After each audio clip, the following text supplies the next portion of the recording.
Following segment on KROC AM is sponsored and paid for by the Gwaltney Group of RE/MAX Results. And Robin Gwaltney is in the studio with me this morning. Hello, Robin. Well, good morning. Great week. Great weekend, didn't you? Yes, busy weekend. Nice weather.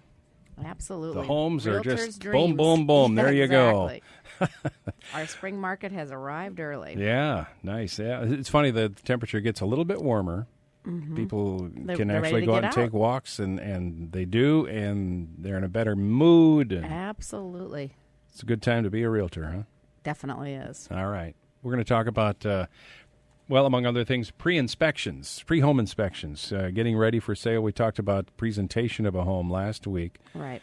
But this is getting your home I want to focus on inspected. the sellers. Right. I want to focus on sellers because, as I keep saying, we're looking for listings. We're hoping people are ready to get their houses on the market, and, we want them to call us and get us over there. But some of the advice I can give just generally is, make sure that everything's in good repair. And sometimes people aren't aware of issues that they have.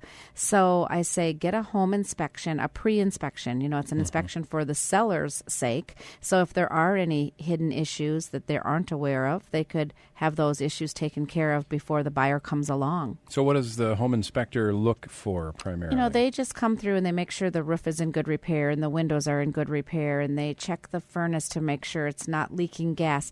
Sometimes people have a furnace that's leaking gas and they have no idea that it is. So, they're happy to find out because of the safety of their family. Sure. And, they check the plumbing. They make sure all the drains, drain properly, and just the filters. Sometimes people don't realize that, oh my gosh, this filter should have been cleaned or changed months ago so that things can work effectively.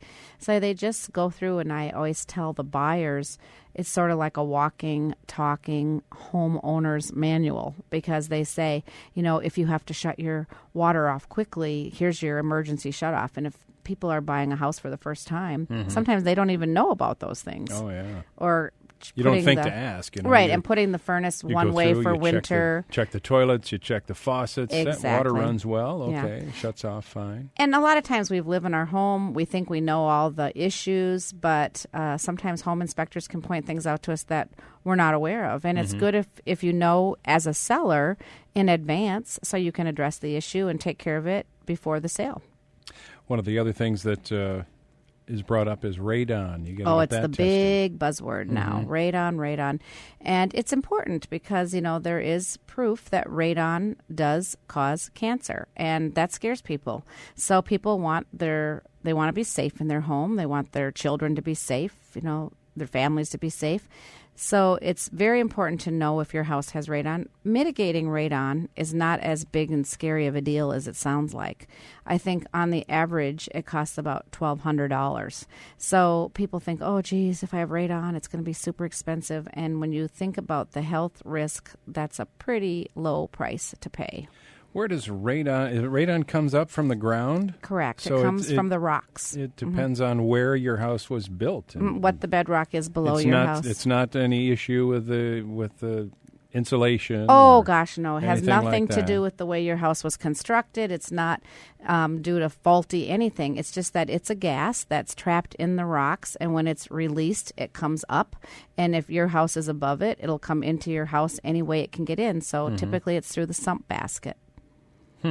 And when they mitigate it, they come in and they just put a big PVC pipe in, and then the gas continues to travel up the PVC pipe and out the house. Yeah, and just it doesn't make contact with anybody. Right. And the new building laws, the building codes, they are putting that passive system in so that that pipe is actually put in at the time of construction now.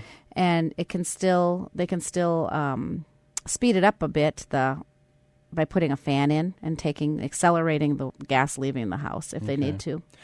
I'm just wondering if people are going to think about building, don't you get that ground tested beforehand for radon? And if so, why would you want to build it on it? Well, I don't think so. I think that, the bottom line is there's rock below the dirt, and it's not as serious of a deal. Like Makes I say, a great foundation. Yeah, as long as you are mitigating it to stay, to go through your house and back out and not stay in the house. That's the big thing. Okay. So you wouldn't not build somewhere just because of, that issue.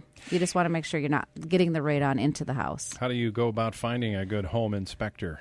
Well, there's a lot of home inspectors, and typically the real estate agent that you're working with will give you a list of inspectors that they are aware of. Mm-hmm. As realtors, we have to be really careful. It's not really our responsibility to say, use this inspector. Sure. But they're not being paid or hired by the realtor. They're hired by the home seller. Exactly. They're by the home seller or by the home buyer. But we certainly have names and contact information for inspectors that we have used and have had clients use that have been very happy with their results. Okay. We're happy to share that. All right. So you need homes. Call you up if you're exactly. If it's getting people time, look outside people. And they say, I'm actually seeing grass here. I think we should get that house on the market before we have to start mowing. They're selling quickly. They're selling at top end of your price range, and it's a great market. All right. How do they get in touch with you at the Gwaltney Group? Call me on my cell phone anytime, and my cell phone is 507-259-4926, or reach us on our website, which is gwaltneygroup.com. Excellent. Robin, have a great week, and you do the same. Talk to you next Monday. Next Monday I won't be here.